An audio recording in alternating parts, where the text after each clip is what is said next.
जनक नंदिनी सीता की खोज की गाथा इतिहास की दृष्टि से त्रेता युग की गाथा, पर जैसा कि आपके सामने पिछले दिनों ये बात कई बार दोहराई चुकी है कि ये बात कई बार आपके सामने रखी जा चुकी है कि भाई अन्य इतिहासों की अपेक्षा जो रामचरितमानस का इतिहास है उसकी सबसे बड़ी विलक्षणता यह है कि और इतिहास जहां पुराने पड़ जाते हैं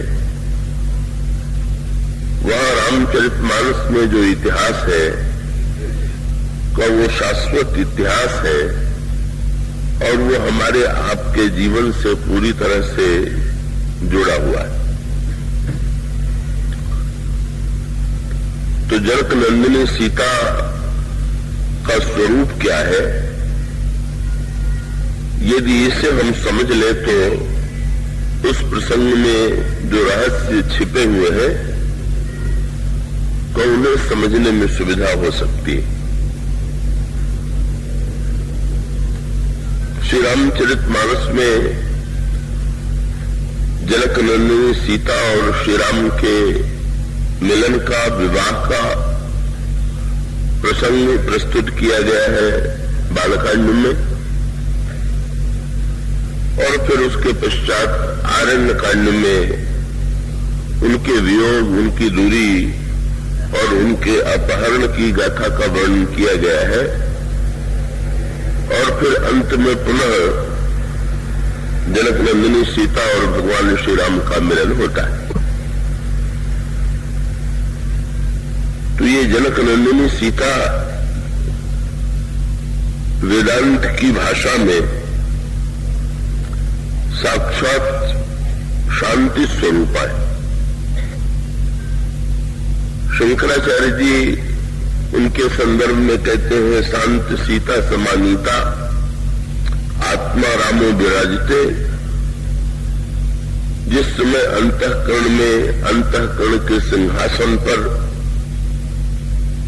साक्षात परमात्मा भगवान श्री राम शांति रूपा सीता के साथ विराजमान होते हैं, तभी व्यक्ति के अंतःकरण में सच्चे राम राज्य की स्थापना होती है। तो वेदांत की भाषा में जनक नंदिनी सीता मूर्तिमती शांति।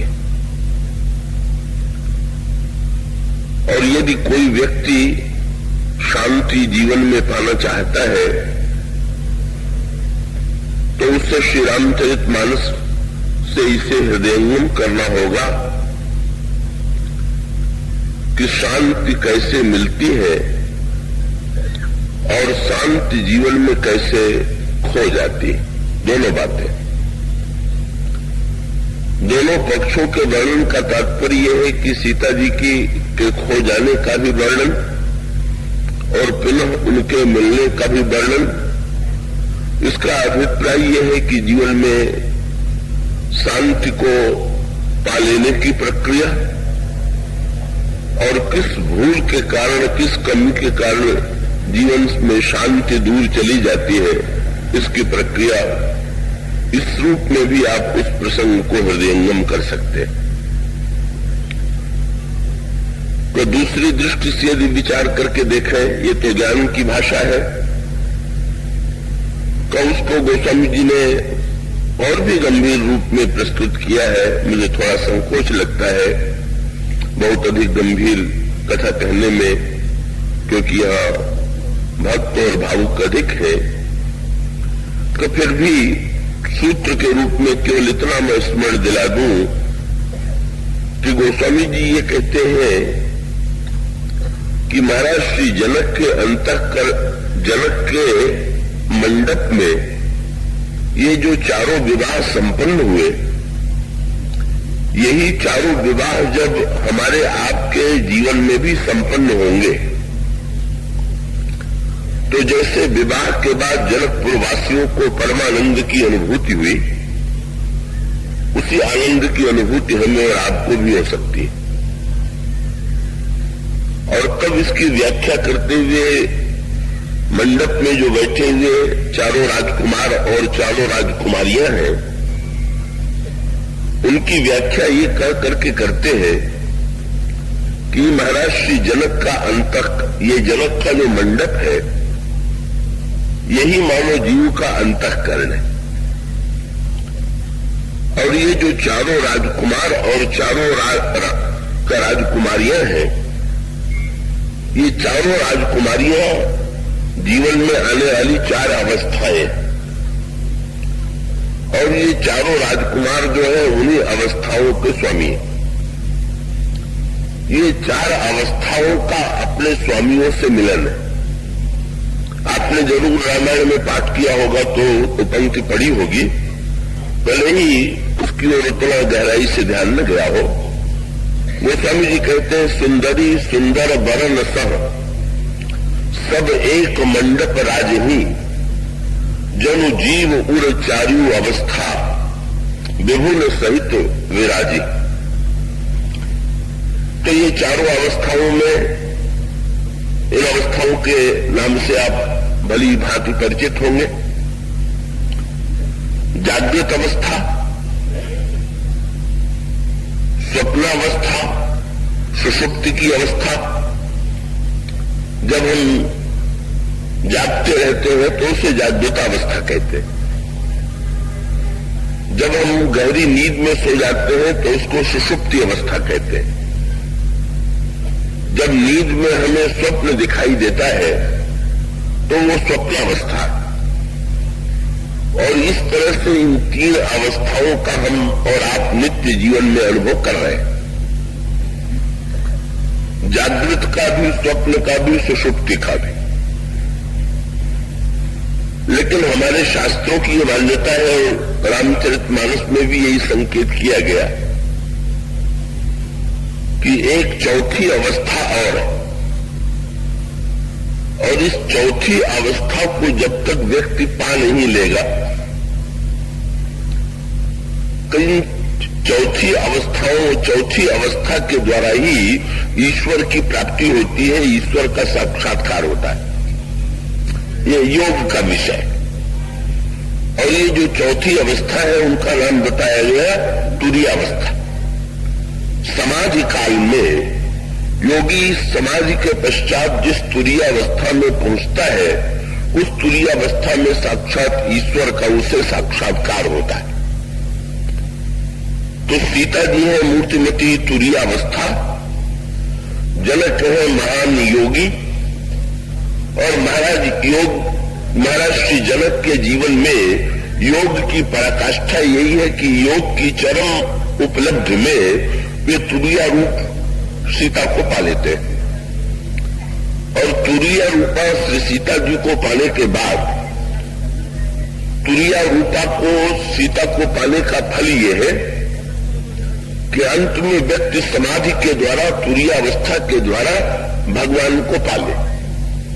यही वस्तुतः सीता और श्री राम का विवाह, ये योग और वेदांत की भाषा। तो योग और वेदांत की भाषा की दृष्टि से यहाँ पर सांकेतिक अर्थों में एक बात बड़े महत्व की है, समझने योग्य है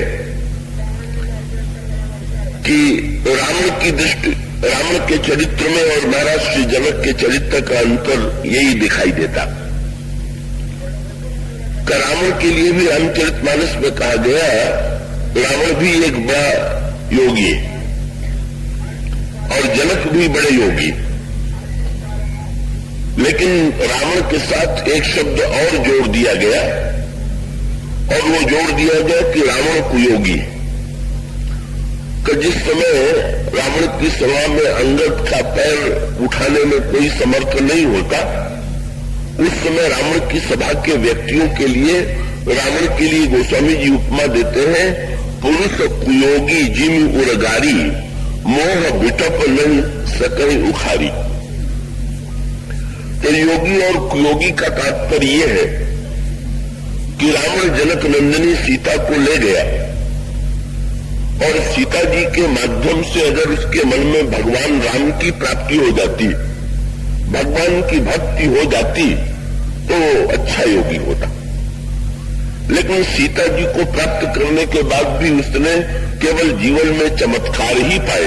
योग के दोनों फल हैं। योग के द्वारा या तो व्यक्ति भगवान को पावेगा या योग के द्वारा व्यक्ति जो है चमत्कारिक सिद्धियां पालेगा। तो योग के द्वारा जो चमत्कारिक सिद्धियां हैं वो तो रावण के जीवन में दिखाई देती है। अब वो जो सिद्धि है उसका संकेत रामचरितमानस में किया गया है कि ऐसा लगता है कि रावण जनक नंदिनी सीता का ध्यान करते करते अमर हो गया, पर यह भ्रम था। अंत में रावण की मृत्यु होती।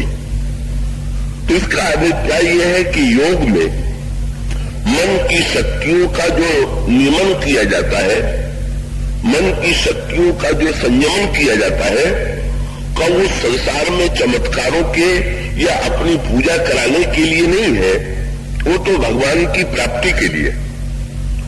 तो ऐसी परिस्थिति में सच्चे अर्थों में महाराज श्री जनक के जीवन में योग का सदुपयोग है और रावण के जीवन में योग की शक्ति का दुरुपयोग है। का इसका अभिप्राय यह है कि रावण के अंतःकरण में जो वृत्ति है वो आपने वो कथा सुनी होगी। तो योगी जो होता है उसका मन अत्यंत एकाग्र होता है और जिस वस्तु का चिंतन करता है उसमें पूरी तरह से तदाकार हो जाता। तो ये जो रावण के चरित्र में ये वर्णन आता है कि रावण चाहे जिस समय जो वेश बना लेता था, रावण चाहे तो साधु अपने को बना ले, और उससे भी आगे बढ़कर के वर्णन आया कि रावण का अपने अनगिनत रूप बना करके चाहे जिस रूप में अपने को परिणित कर सकता। तो इसका मूल तात्पर्य यह है कि रावण का मन इतना एकाग्र था कि बिना एकाग्रता के व्यक्ति ये कला व्यक्ति के जीवन में नहीं आ सकती। लेकिन रावण एकाग्रता के उस पक्ष से बड़ा डरता है। इसका व्यंग्यात्मक चित्र आता है कि जब कुंभकर्ण को रावण ने जगाया तो कुंभकर्ण ने पहले तो रावण को बहुत फटकारा कि तुमने बड़ी भूल की सीता जी का हरण करके। लेकिन बाद में रावण से ये कहा कि यदि तुमने इतना अनर्थ कर ही लिया था कि साधु का वेश बना करके सीता जी का तुमने हरण कर लिया, तो तुम एक अनर्थ और कर लेते। क्या? तो तुम तो बड़े चमत्कारी हो, श्री राम का रूप बना लेते और राम का रूप बना करके सीता जी के सामने चले जाते, उनको भ्रम हो जाता और इस तरह से तुम सीता जी को धोखा देने में समर्थ हो जाते। रावण ने जो इसका उत्तर दिया उसमें रावण की मनोवृत्ति का बड़ा सुंदर दर्शन है। और वो रावण की मनोवृत्ति नहीं, बहुत से व्यक्तियों की मनोवृत्ति है। रावण ने ये कहा कि क्या तुम समझते हो कि ये बात मुझे नहीं सूझी? मेरी बुद्धि पर तुम्हें संदेह है? तुमसे पहले मैंने ये बात सोची। यदि मुझसे पहले आपने सोचा तो क्या आपको क्या सफलता नहीं मिली? क्या सीता जी ने आपको पहचान लिया? तो रावण ने कहा कि क्या बतावें? राम का रूप बनाने के लिए जब मैं एकांत में बैठा और एकांत में एकाग्र मन से राम के रूप का ध्यान करने लगा, तो मेरा मन इतना शुद्ध हो गया, इतना निर्मल होने लगा कि उसमें पाप की वृत्ति ही मिटने लगी। और तो मैं डर गया कि ये ध्यान कुछ और देर करूंगा तो साधु हो जाऊंगा, कि ये तो बहुत बुरा। उसको साधुता से बड़ा डर लगता है। वो ध्यान से अगर साधुता आ जाए तो भोगों से अगर विरक्ति उत्पन्न हो जाए तो रावण को लगता है कि ये तो बड़ा दुर्भाग्यपूर्ण का जीवन में एकाग्रता का फल होगा। इसलिए रावण ने कहा मैंने तुरंत राम का ध्यान छोड़ दिया। तो इसका अभिप्राय ये है कि ऐसे भी व्यक्ति होते हैं कि जिनमें एकाग्रता और मन की बड़ी तीव्र विलक्षण शक्तियां हैं, पर अपने मन की शक्तियों का दुरुपयोग केवल वो भोगों में करना चाहते हैं, साधुता में और भगवान की प्राप्ति में नहीं करना चाहते। तो योग की भाषा में इसको मैं अधिक विस्तार नहीं दूंगा। कि योग की दृष्टि से जनक नंदिनी सीता का तात्पर्य है तुरीय रूपा सीता को पाकर के उनके माध्यम से श्री राम को पा लेना। और अगर दूसरी भाषा में देखें, जिस दृष्टि से का मुख्य रूप से उनको असुर देखते हैं, तो दूसरी दृष्टि से असुरों की दृष्टि में जनक नंदिनी सीता का एक परिचय है। ज्ञान योग की दृष्टि से तो सीता जी जो है वो मूर्तिमती तुरीयावस्था है या शांति, और भक्ति योग की दृष्टि से सीता जी का परिचय देते हुए कहा गया सीता जी जो है वो मूर्तिमती साक्षात भक्ति। लखन राम सीता सहित राजित पर्ण कुटीर, भगत ज्ञान वैराग्य जन सोहत घरे शरीर। तो भक्त कहते हैं कि सीता जी, ज्ञानी कहते हैं सीता जी शांति है, तुरीयावस्था है, योगी कहते हैं सीता जी तुरीयावस्था है, पर भक्त तो कहते हैं कि सीता जी मूर्तिमती भक्त है।